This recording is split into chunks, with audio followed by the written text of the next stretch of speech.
No improviso, em Ceilândia, sofá vira parada de ônibus confortável.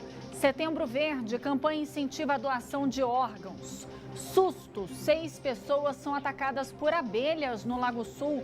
E mais, alunos de escola do Gama ficam uma semana sem aula depois que o local pegou fogo.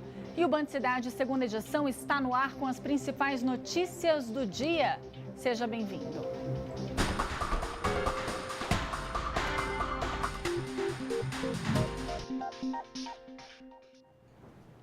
Só quem anda de ônibus sabe que essa é uma tarefa bem complicada. Demora demais e muitas vezes os ônibus chegam lotados. Agora, imagine esperar o transporte em pé durante um tempão. Pois é, moradores de Ceilândia reclamam do estado de conservação das paradas. Em algumas, a condição está tão precária que a população precisou improvisar para tentar ter um mínimo de conforto. Olha a situação dos passageiros que dependem do transporte público na QNO 16, em Ceilândia. Metade da cobertura da parada de ônibus está quebrada. É difícil se proteger do sol ou da chuva. E para quem cansou de esperar pelo ônibus e quer sentar um pouquinho, não tem jeito. Só se for no chão, no resto de concreto do banco que desabou. Por lá, havia até um sofá colocado pelos próprios moradores da região, mas o móvel foi retirado do local. Vamos supor, se vê uma senhora com a criança no colo, para cobrir dessa chuva, na situação que está aqui, não tem como. Já tem mais de 1 mês, 2 meses que eu pego um ônibus aqui e está nessas condições aí, ó. E essa não é a única parada de ônibus sem o mínimo de infraestrutura em Ceilândia. Estas cadeiras enfileiradas de vários tipos parecem até fazer parte de uma pequena exposição ao ar livre, não é mesmo? Mas esse não é o caso. Estamos numa parada de ônibus na avenida principal da expansão do Setoró. Aqui, a solidariedade e a criatividade têm ajudado quem precisa esperar por ônibus. Antes não tinha nessas cadeiras. Teve um filho de Deus que colocou essas cadeiras aí pra gente sentar, né? A ideia de colocar as cadeiras no ponto de ônibus veio do funcionário deste comerciante.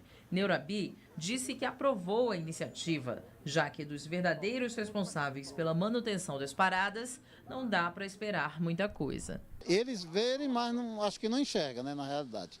Porque eles têm que ver a necessidade do povo. Não é só a gente, como que empresário aqui da cidade, que tem que ver isso, não. É eles.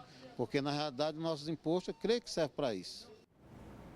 Sobre a parada que tinha um sofá, o DF-Trans informa que o abrigo já foi demolido e um outro será construído no local. O DF-Trans acrescenta ainda que há um contrato para a construção de 500 abrigos a um custo previsto de R$ 7.500.000, sendo que 350 serão entregues até o fim do ano.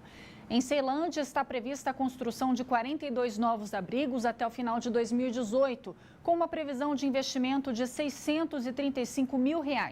Já sobre a parada onde foram colocadas as cadeiras, o DF-Trans disse que o local também vai ser reformado.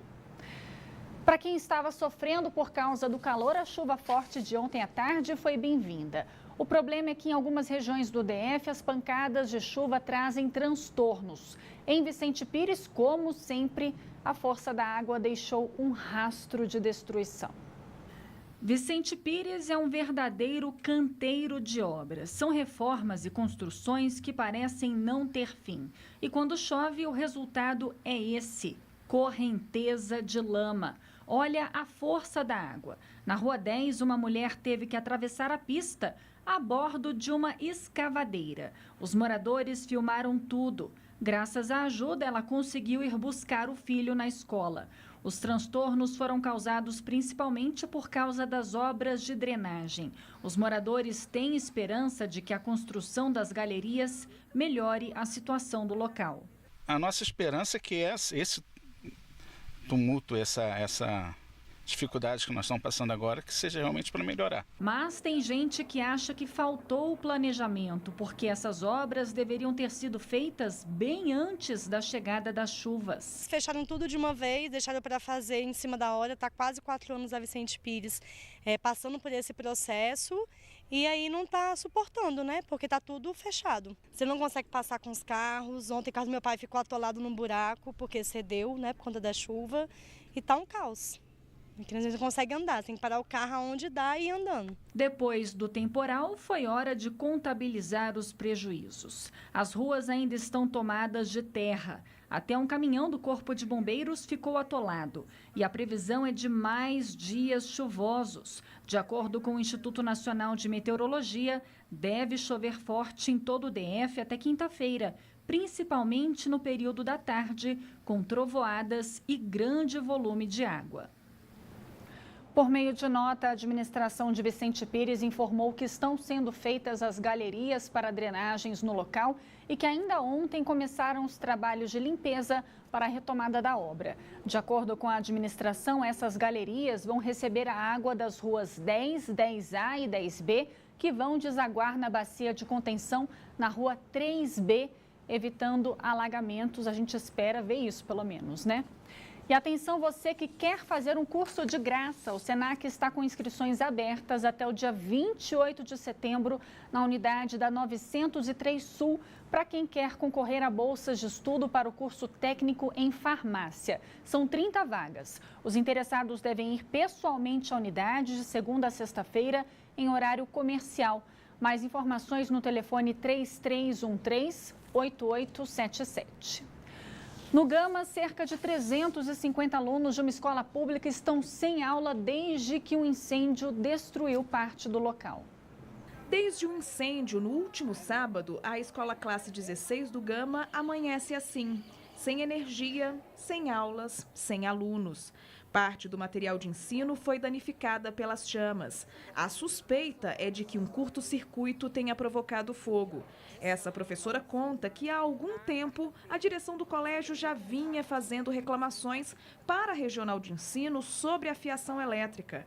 Ela disse ainda que na última quarta-feira a SEB foi chamada no local porque a energia estava oscilando. Os ventiladores, eles funcionam mesmo quando a gente desliga, eles começam a funcionar, a gente liga, ele não funciona, depois de um certo tempo ele começa, algumas lâmpadas já haviam estourado. A escola classe 16 do Gama tem 49 anos e, de acordo com funcionários do local, a rede elétrica nunca passou por manutenção. Nessas imagens enviadas para a nossa produção, é possível ver como ficou a sala da direção depois que o fogo destruiu tudo e apagou parte das lembranças de quem um dia já foi aluna e hoje tem filhos matriculados aqui. É doloroso você ver um trabalho de muitos anos está sendo destruído, né? Por enquanto, os cerca de 350 alunos que estudam aqui permanecem sem aulas. Os professores já pensam numa forma de repor as disciplinas perdidas e tentar amenizar os prejuízos para o aprendizado dos estudantes. Nós perdemos vários arquivos, perdemos documentos, computadores, impressoras. A Secretaria de Educação garante que as aulas vão ser retomadas nesta quarta-feira. Mas não é o que afirma a direção da escola. Até agora não foi trocado um fio, até agora não foi nos dado nenhum aval com segurança de que pudéssemos retornar. Então, essa semana seguramente não tem condição de nós retornarmos às aulas. Veja agora a agenda dos candidatos ao Palácio do Buriti. A candidata Fátima Souza, do PSOL, encerrou a agenda de campanha às 3 horas da tarde, depois de se reunir com a direção do Sindicato dos Delegados de Polícia Federal. Rodrigo Hollenberg, do PSB, faz reunião com apoiadores e depois participa de jantar. Júlio Miragaia, do PT, participa de bate-papo no Sindicato dos Enfermeiros. O candidato do PSTU, Antônio Guiller, conversa com a diretoria do Sindicato dos Odontologistas. A candidata Eliana Pedrosa, do PROS, participa agora do aniversário de 1 ano do Fórum das Mulheres do Mercosul e depois faz reunião em Samambaia. O candidato do MDB, Ibanez Rocha, faz ato político no Riacho Fundo 1. Rogério Rosso, do PSD, se reúne para discutir o plano de governo. O candidato Alberto Fraga, do DEM, participa de sabatina em uma faculdade às 8 horas da noite. O general Paulo Chagas, do PRP, teve seu último compromisso às 6h30 da tarde, em uma reunião com o representante do Clube de Tiro de Brasília. E Alexandre Guerra, do Novo, encerrou a agenda de campanha às 4 horas da tarde, depois de se reunir com trabalhadores do setor de combustível. E em época de eleições, os candidatos fazem de tudo para convencer os eleitores e aí tem carreata para tudo quanto é lado. Mas será que esses candidatos estão respeitando as leis de trânsito? Esse é o tema de hoje do comentário de Cláudio Humberto. Olha, em tempos de campanha, muitos candidatos agem como se tivesse o direito de contar lorota, fazer demagogia, prometer o céu e até cometer infrações de trânsito sem a menor preocupação de serem incomodados. Em suas carreatas, eles desrespeitam quase todo o Código de Trânsito nas barbas do Detran e nada acontece. Imagens flagram candidatos e apoiadores pendurados nos carros, dançando sobre o teto, o capô de veículos em movimento, sentados nas janelas, sem cinto de segurança, fazendo barulho, buzinando em horários e locais proibidos, atrapalhando o tráfego. E o que é que faz o Detran? Nada, nem sequer arruma uma boa desculpa. Em nota, o Detran DF admite que apenas acompanha carreatas. Se candidatos são capazes de ignorar a lei e cometer infrações de trânsito, colocando em risco a vida dos próprios aliados e até familiares, imagina as infrações que ele não estará disposto a cometer administrando o seu dinheiro.